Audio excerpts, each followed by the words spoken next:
Right now, something is wrong with the data. The James Webb Space Telescope has its infrared eye locked onto Mars, a planet we've studied for decades, a world we thought we understood, and the signal coming back doesn't match any atmospheric model scientists have built. The absorption patterns are off, the trace gas readings don't fit, and the researchers staring at these spectral readouts don't have a clean explanation. This isn't a rumor.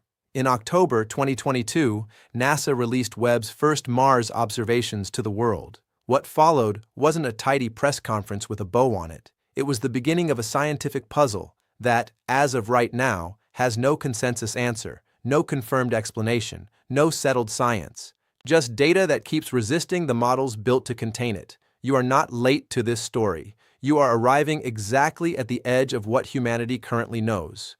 But to understand why scientists can't agree on what Webb just found, you first need to understand why Mars was never supposed to surprise us anymore.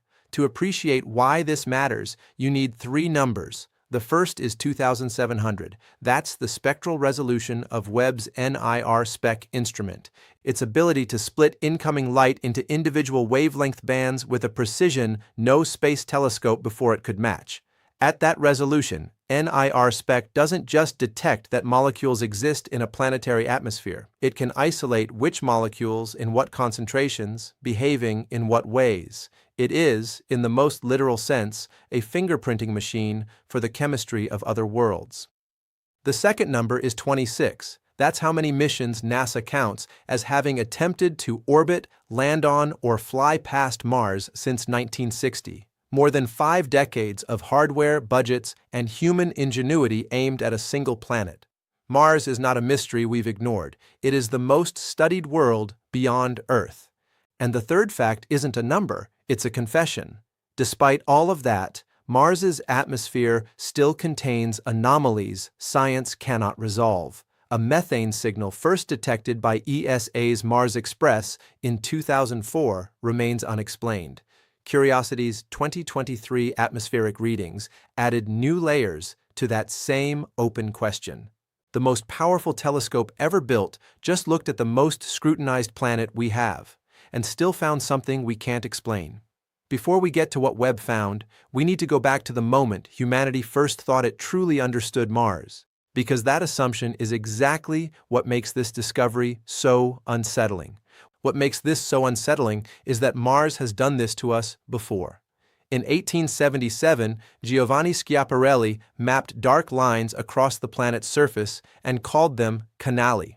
In translation, that became canals, and with that single linguistic slip, Mars turned from a distant reddish dot into a world people could imagine as engineered, inhabited, maybe even watched over by another intelligence. For decades, the planet carried that aura. Mars was not just a place, it was a possibility.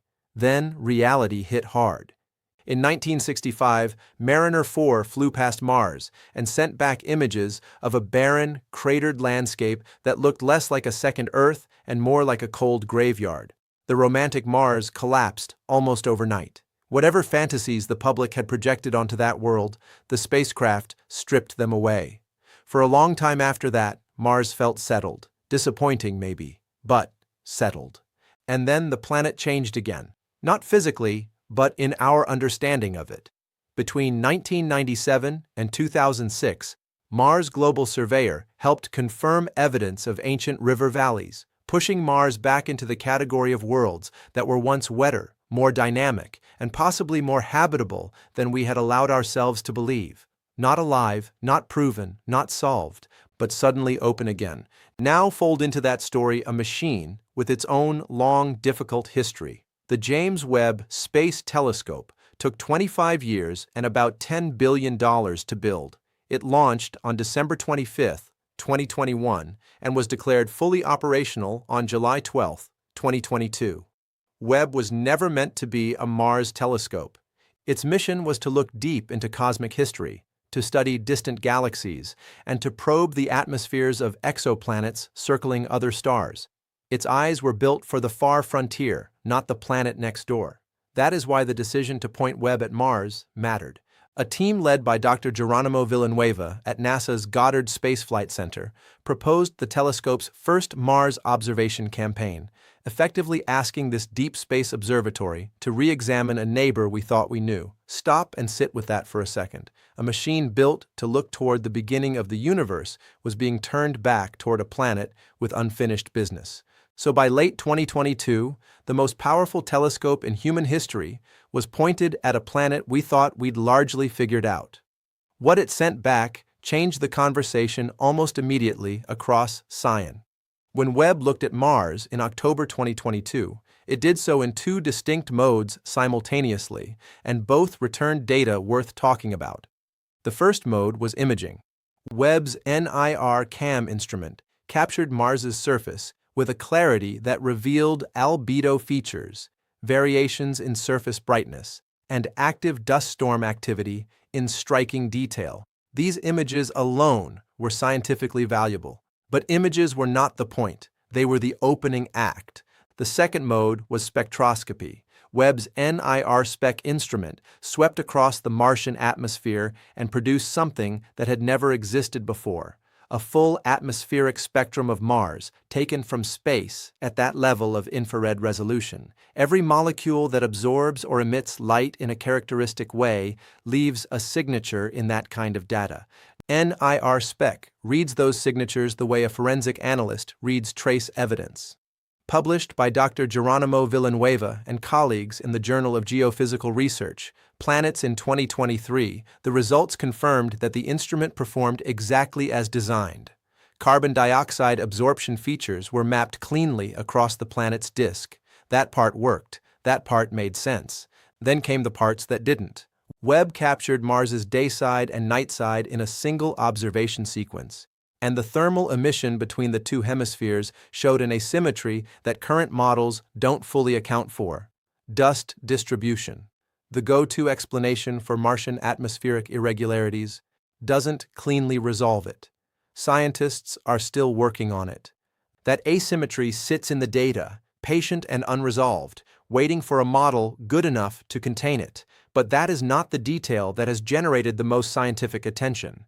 In the 3.3 to 3.5 micron range of the infrared spectrum, Webb detected variability that doesn't match existing atmospheric models for Mars. That wavelength window matters enormously because it corresponds to carbon-hydrogen molecular bonds, the kind of chemical signature associated with organic compounds and methane-related chemistry. In the language of spectroscopy, this is the neighborhood where biology, if it existed anywhere in the data, would be most likely to show up. Here is where precision of language becomes essential, because this story is easy to sensationalize and important not to. NASA has not confirmed a detection of methane on Mars from Webb's data. NASA has not confirmed a biosignature of any kind. What the published data shows is variability in a sensitive spectral region, variability whose cause is genuinely disputed among researchers. The explanations on the table include instrument artifacts, surface mineralogy interacting with reflected light, abiotic chemistry driven by geological processes, and standard atmospheric dynamics behaving in ways the current models underestimate. The possibility of biology, past or present, is one hypothesis in that conversation, but it is not a confirmed or leading one. What makes this a story is not that Webb found life. It's that Webb found something in exactly the spectral range where life would be hardest to rule out, and the data has not yet been explained away. That is a different kind of discovery, not an answer, a question with sharper edges than the one scientists started with. But here's where the story gets even more complicated, because Webb isn't the first instrument to find something strange in that exact part of the Martian spectrum, and what the other detections have in common with this one is something NASA still hasn't been able to dismiss. If Webb's spectral variability were an isolated event, one instrument, one observation, one dataset that simply needed more time to interpret, scientists could afford to wait patiently for a clean explanation, but it isn't isolated. And that is what transforms this from an anomaly into something that demands a harder look. Go back to 2004. ESA's Mars Express spacecraft carrying a planetary Fourier spectrometer, detected methane in the Martian atmosphere at approximately 10 parts per billion. The finding was published by Formisano and colleagues in the journal Science. It was peer-reviewed, it was real, and it was never definitively explained. No geological process was confirmed as its source. No biological process was confirmed either. The detection simply sat in the scientific record, unresolved for years, a data point without a clean home in any existing model of Mars. Then the ground weighed in. NASA's Curiosity rover, operating inside Gale Crater, began detecting methane spikes starting in 2013. These weren't steady background readings. They were sharp, localized, and seasonal, rising and falling in patterns that didn't map neatly onto what abiotic geology alone would predict. The largest spike Curiosity recorded reached approximately 21 parts per billion in June 2019, published by Webster and colleagues in Nature Astronomy in 2021. 21 parts per billion. That is more than double what Mars Express detected from orbit 15 years earlier. And it appeared, then disappeared, in a way that made it genuinely difficult to dismiss as instrument noise. Now contrast both of those detections against what happened next. ESA's ExoMars Trace Gas Orbiter, a spacecraft built with one of its central scientific purposes being the resolution of exactly this methane controversy, began science operations in 2018 and found essentially nothing. Its detection threshold sits at approximately 0.05 parts per billion. It surveyed the entire planet. It found no global methane signal above that threshold. Published by Koroblev and colleagues in Nature in 2019, the non-detection was definitive at the orbital scale.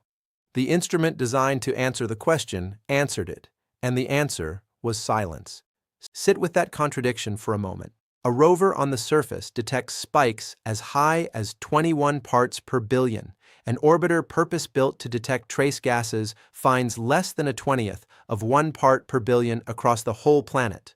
Those two results should not be able to coexist, and yet they do in the published scientific record, side by side, unreconciled. And now Webb, observing from a distance no surface rover or Mars orbiter could match, sees variability in the same 3-micron spectral range where all of this chemistry lives. 3 instruments, 3 completely different vantage points, orbit around Mars, the Martian surface itself, and a telescope positioned 1 million miles from Earth. 3 sets of results that don't fit together into one coherent picture. Scientists at NASA Ames, including researcher Dr. Kevin Zonley, have characterized the methane discrepancy in terms that reflect genuine scientific bewilderment, describing the situation in public commentary as among the most confusing problems in contemporary planetary science. That characterization has not softened with time. If anything, Webb has made it more acute. The instruments disagree, the models don't fit, and the longer this goes on, the harder it becomes to ignore the question that nobody at NASA wants to answer too quickly. What does this mean for us? This is the part where the story stops being about a telescope and starts being about you. Because if the variability Webb detected, combined with 2 decades of conflicting methane readings from 3 separate instruments, is eventually traced back to biology, even ancient biology, even microbial biology, even a single confirmed organic process with no other explanation, it would be the most significant scientific discovery in the history of our species. Not one of the most significant. Nothing we have ever found, confirmed, or proven would come close. Carl Sagan spent much of his life reminding people that the absence of evidence is not evidence of absence. That framing wasn't poetic license. It was a scientific caution against closing a question before the instruments capable of answering it actually existed. Those instruments now exist. NASA's own astrobiology strategy, first published in 2015 and updated in 2023, lists Mars as a Tier 1 priority for biosignature detection. That is the agency's formal, published acknowledgement that the question is real, the search is active, and the stakes justify the investment. Now add the practical dimension. NASA's Artemis-era roadmap points toward crewed Mars missions as a long-range goal. SpaceX, through Elon Musk's presentations at the International Astronautical Congress in 2016, 2020, and 2022, has publicly targeted human Mars landings in the late 2020s to early 2030s, stated ambitions that have shifted in timeline before but have never been abandoned. Here is where Webb's unresolved data stops being abstract and starts reshaping real decisions. Under COSPAR planetary protection guidelines, if microbial life were confirmed on Mars, even subsurface, even dormant, the protocols governing human landings would change fundamentally. Where humans could go, what they could touch, how missions would be designed and contained, all of it bends around that single biological question. The timeline of human expansion into the solar system does not proceed independently of what Webb and Curiosity and the Trace Gas Orbiter are finding. It runs directly through it. And then there is the deepest layer. The Fermi paradox asks why, in a universe this vast and this old, we haven't encountered evidence of other life. One framework for thinking about that silence involves the concept of a great filter, some barrier, past or future, that intelligent life rarely crosses. If Mars, our closest neighbor, the planet most geologically similar to early Earth, turns out to harbor its own biology, that filter moves. The universe gets more crowded in principle, and the silence gets harder to explain. What kind of universe do you live in? That question has always been philosophical. Webb is turning it into an empirical one, so the stakes couldn't be higher. But before we talk about what Webb's discovery might mean for the future, we need to zoom out and ask a bigger question. Is Mars even the most surprising thing Webb has found in our own solar system? It turns out Mars isn't even the strangest thing Webb has found in our own neighborhood, and that fact, once you sit with it, changes the entire shape of this story. When Webb turned its instruments toward Jupiter in July 2022, researchers expected to refine what they already knew. What they got instead were auroral structures of unexpected complexity and a previously uncatalogued equatorial haze layer that existing atmospheric models hadn't predicted. Published alongside NASA and ESA's August 2022 image release and discussed in commentary by Fouché and colleagues, these findings weren't minor calibration surprises. They were features of the solar system's largest planet that decades of prior observation had simply missed. Jupiter, the planet with the great red spot, the planet amateur astronomers photograph from their backyards, the planet we have sent dedicated spacecraft to study. And Webb found something there that wasn't in any catalog. Then came Enceladus. In 2023, Webb observed Saturn's small icy moon and confirmed a water vapor plume extending more than 9,600 kilometers out into space. To put that in perspective, Enceladus itself is only about 500 kilometers across. Its plume is nearly 20 times the width of the moon producing it, stretching into Saturn's ring system and seeding it with material from an ocean locked beneath the ice. NASA's Cassini spacecraft had discovered and studied that plume system extensively before its mission ended in 2017. But Webb revealed a scale that Cassini's instruments never captured. Published by Villanueva and colleagues in Nature Astronomy in May 2023, the finding didn't just extend what Cassini found. It fundamentally expanded the known reach of Enceladus's subsurface ocean into the surrounding environment. And then Europa. Webb detected carbon dioxide on the surface of Jupiter's moon in a specific location, a geologically young region called Terra Regio, in a distribution pattern suggesting the CO2 originated from the moon's subsurface ocean rather than arriving through external bombardment from space.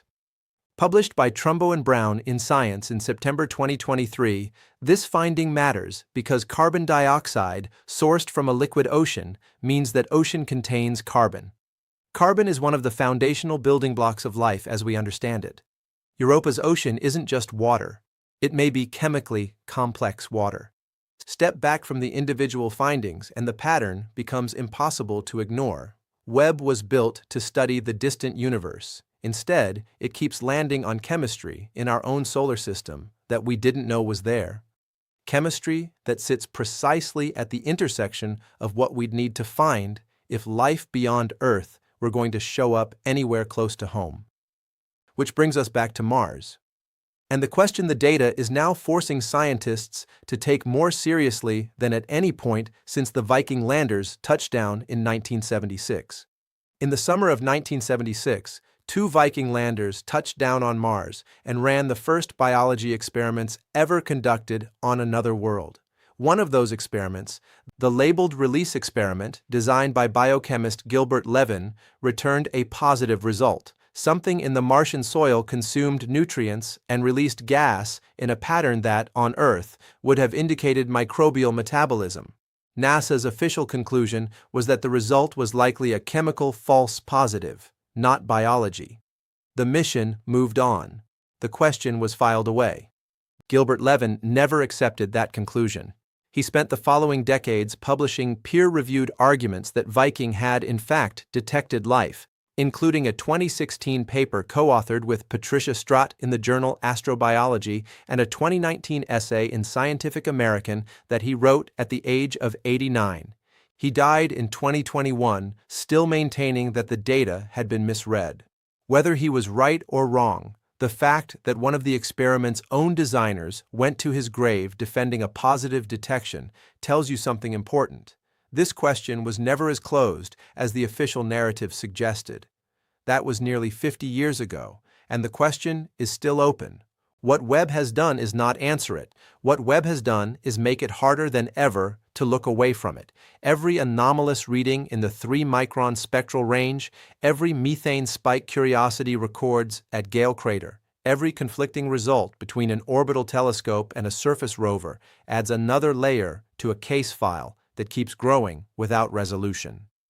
NASA's Mars Sample Return Mission, currently under significant budget pressure and schedule review, as documented in the NASA Office of Inspector General report from April 2024, is designed to physically bring Martian material to Earth laboratories for direct analysis. When those samples eventually arrive, the spectral data Webb is gathering right now will be the interpretive framework surrounding them.